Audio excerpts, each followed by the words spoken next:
The subject matter tonight is the 5 sutras, which many of you asked, how many teachers do we have here of Kundalini Yoga? And we graduate another 45, I think, this coming Saturday night.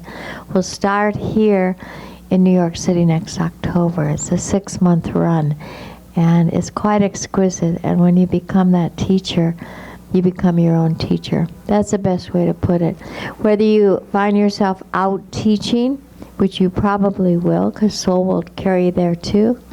But when you take a teacher's training course, what happens? You become your own teacher. He meant self-discipline, meaning to be a disciple of yourself with a big S. Because he always said, I bow to no teacher. There's no secret mantras. There's no gurus. You're your own guru. And when people would say, oh, Yogi Bhajan Guru, will you initiate me? He'd just look in your eyes and say, initiate yourself. Because you are your own teacher. You get teachings from the texts, from faiths, from other teachers, but in the end, you stand with yourself. You come in with yourself, and you take your last breath with yourself. And to look towards anybody else for the truth, your truth, you're a fool. Doesn't mean you don't study, you don't learn, but in the end, you have to be your own teacher and be your own one disciple of self. There were some years ago that he gave us the 5 sutras. The 5 sutras, sutras means law. But when we first hear of law, don't we think of outside ourselves? Like the police stop you, wonder why they stop, what did I do wrong?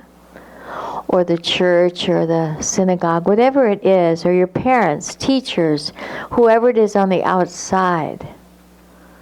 There's so many laws now. Even laws of etiquette, which I think are kind of out the window now in the U.S. But there's been so many rules, so many laws. But the 5 sutras for the Aquarian age are the Creator's laws, you might say, or ways to live for what? For happiness. That's all it all is about, is your happiness. Because when you're happy, your children are happy, your dogs are happy, your spouse is happy, and the world is happy. It's collective energy that brings down to one thing, happiness. And so, the 5 sutras, I make every effort in my life to try to live them, and they are not easy. Recognize the other person as you. Sure, it's easy if you like the person across the room, but what if you hate them? What if they've done you wrong? I mean, big wrong. Recognize the other person as you. And when I'm counseling and someone's having a really hard time with someone and I say that, they get so mad at me. It's like scratching a nail across a chalkboard. It just is so disharmony. You don't want to hear it. You want somebody to say, I understand and everything. And then when the bottom line you say, recognize the other person as you. So today, we'll go through the 5 as we go along. But today it was an interesting day because a very dear friend and also a Kundalini Yoga teacher called in great tears and dilemma and emotions of what to do in her, I might say, classic divorce or separation, because they're always kind of the same, even though they may involve children or not.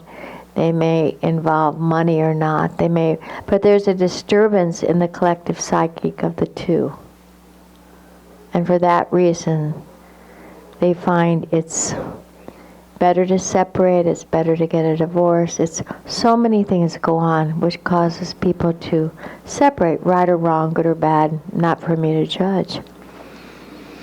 So in talking with her and helping her is, what can I say that'll be impactful, but yet that she won't depend on me?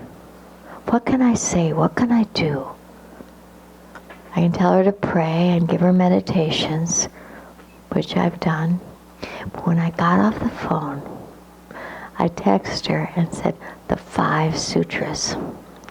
Say them all the time, everywhere, to anyone, to yourself, when you're in your car, when you go to bed at night, when you wake up disturbed from this whole disturbance, say them. Teach him to your son, who's 9. Teach him to your housekeeper. Teach him to your dog. When you teach yoga, teach him. Don't do anything but teach these 5 sutras, and they will show you the way. And they will. They're kind of an end-all. You know, they're in English. If we could, and I include myself on the we, could live, maybe even one of them to start, if we could live all 5 of them, we would be totally liberated. We'd be eternally happy. I'm not talking about happiness. I bought a pair of shoes. I got a boyfriend. I got a new house. I'm going on a holiday. You know, those are those little quick fixes called happiness. But then oftentimes you go back down because you never really got what you wanted. But this is forever. The boyfriend leaves, I'm happy. I didn't get the shoes, I'm happy. You know, I lost my job, I'm happy. That's eternal, meaning one with Creator. And then when you're in that state, and listen carefully because this is really the truth, at least from my point of view, you cannot be stressed. That word stress is so manufactured and it's so supported by the pharmaceuticals, you can't believe it. It's so supported by your friends because then you can identify, yeah, I know what it's like, I'm really going through it. I'm stressed. When I grew up, that word was never even used with a human being. If a part of machinery was stressed, they would say it's wearing, it's stressed, one thing on another. It's a manufactured word that has really helped us to make an excuse to not be alive. It's so destructive to even use that word because the opposite of this word is trust in Creator. When you're connected with God or whomever you call that which created us, gave us breath, you can never be stressed. The law. You can never be. If you're connected, you're in trust. And if you disconnect, and what disconnects? The mind, then you're stressed. And what do people say? I'm stressed. I'm really going through it. I'm really going through it. It's like life. You're waiting someplace in life where you're not going through anything. Oh, when I get through this, I'm so stressed. When I get through this, then you talk a month later, how are you doing? I'm stressed. I'm really going through it. It's always an it. And that it's on the outside, and that's called disconnection. So, these are the 5 sutras. Understand through compassion, or you will misunderstand the times. He talked about the Aquarian times right now. And if you don't understand through compassion everything, from political to personal relationships, to children, to everything that's happening on this planet. And there's some pretty weird imbalances going on now. We can all agree, right? But if you don't see what's behind that through a compassionate heart, then you'll misunderstand why it ever came about, why people are doing such things, why people are making such terrible things on TV, why so many violent movies, why so many GMOs, why so many Monsantos. If you don't take the moment to understand through compassion, then they'll become your enemy and there'll be a division. And that's what's always divided the human race. Recognize the other person as you. This one is really, I can recognize you, but you? No way. I'm not like you at all. Well, you are, because we all carry souls within this human form. That's called enlightenment. When you can recognize the other person as you, you'll never make excuses. You'll never be a victim if you understand the whole. When the time is on, you start, and the pressure will be off. It's true in every single thing. if you get that trepidation, I can't do it, it takes too long, I'll never do it, I'm not smart enough, I don't have time, I'm too old, all that. And what the sutra is saying, just start. Because the only thing that's keeping you is fear. And fear is the opposite of love. Just like stress is the opposite of trust. There's a way through every block. It doesn't say there's a way through every block, parentheses, some not true, but mostly. No, every block. Every block. The only thing that blocks us is our minds.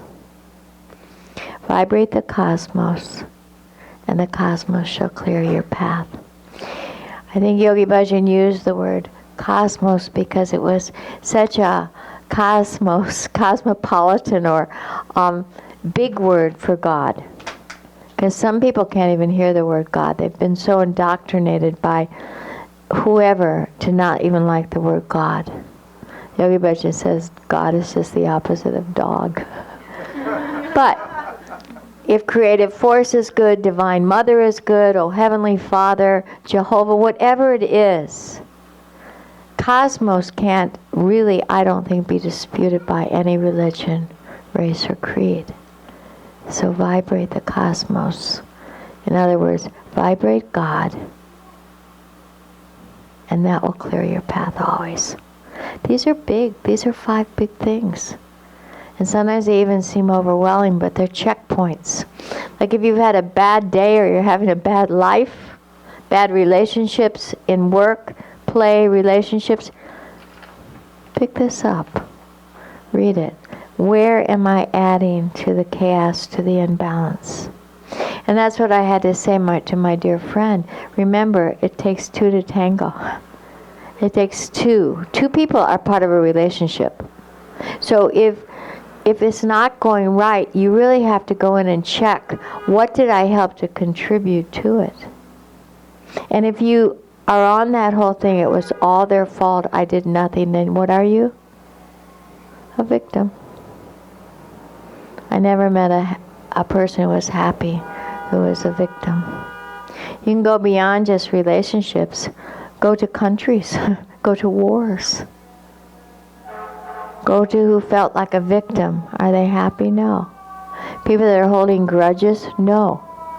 It's the law. You can't find happiness when you disconnect from creative force of the universe. It's absolutely impossible. It's a big, big 5 sutras. But it is a incredible guidelines to work towards. So the caliber of which you love yourself is the caliber of which you'll love others. You can't love others more than you love yourself. And the classic is when someone says this, I give, and what do I get in return? All I did was give to those kids their whole life, and look what they're doing to me. Or I gave to my husband, I put him through law school, I did this, and now what? He just turned around and blah, blah, blah. He didn't really give. Because give wants nothing in return. Give is give. Give is give. Love is love. It's such a fine path that one is asked to live if they call themselves or strive to be spiritual. Nobody said it was easy. You can wait in a line at the airport and just keep eating McDonald's and going to sleep. But in the end, you'll get it because you'll get pain. Your body will hurt. You'll get way overweight, and chances are you'll get cancer. And then you'll have to address creative force of the universe in any way. But don't wait until you're on your deathbed or sitting in a chemo room week after week. On your deathbed, you'll see your whole life in front of you. And then, you know what you'll say? And most people die this way. They say, O-S-H-I-T. Because you see your whole life. And you go, missed the boat. You know? Now you can do it. It's time.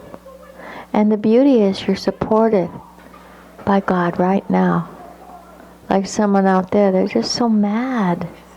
They probably ate so much sugar, or they're doing drugs or alcohol. They're so angry and have so much self-hate. But that you're sitting here